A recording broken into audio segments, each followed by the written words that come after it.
कुर्बानी किस पर वाजिब है? नंबर एक तो ये है कि पैसों के एतबार से। दूसरे नंबर पे शरई तौर पर किस पर वाजिब है, तो उसके हवाले से पहले भी बताया था कि कुर्बानी हर मुसलमान आकिल बालिग मर्द व औरत मुकीम साहिब निसाब, ये शराइत हैं कुर्बानी के लिए। ये सारी शराइत पाई जाएँ तो जैसे ही कुर्बानी का वक्त शुरू होगा तो आप पर कुर्बानी वाजिब हो गया। आप मुसाफिर हैं तो नहीं है, नाबालिग हैं तो नहीं है, और इसी तरह से आप साहिब निसाब नहीं है तो आप पर कुर्बानी नहीं है। और इसके अलावा कुर्बानी पैसों के हिसाब से बाज़ पूछते हैं कि जी इसकी 20,000 सैलरी है, इसकी 30,000 रुपया सैलरी है और दो भाई कमाते हैं 30-30 हज़ार रुपया, तो ये कुर्बानी करेंगे या नहीं?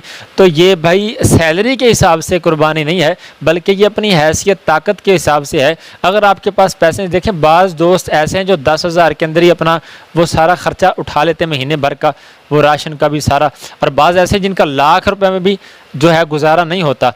तो ये बात नहीं है कि 50,000 सैलरी है या लाख, बल्कि निसाब देखा जाएगा। अगर आपके पास निसाब मौजूद है तो साहिब निसाब हो, अगर आप तो सैलरी जितनी मर्जी है, अगर 10 ज़िलहिज्जा के तुलुए आफ्ताब के बाद से लेके 12 ज़िलहिज्जा की गुरूब तक अगर आप साहिब निसाब हो जाते हो, आपके पास पैसे आ जाते हैं, तो फिर आप पर कुर्बानी वाजिब होगी, सैलरी आपकी चाहे जितनी मर्जी हो।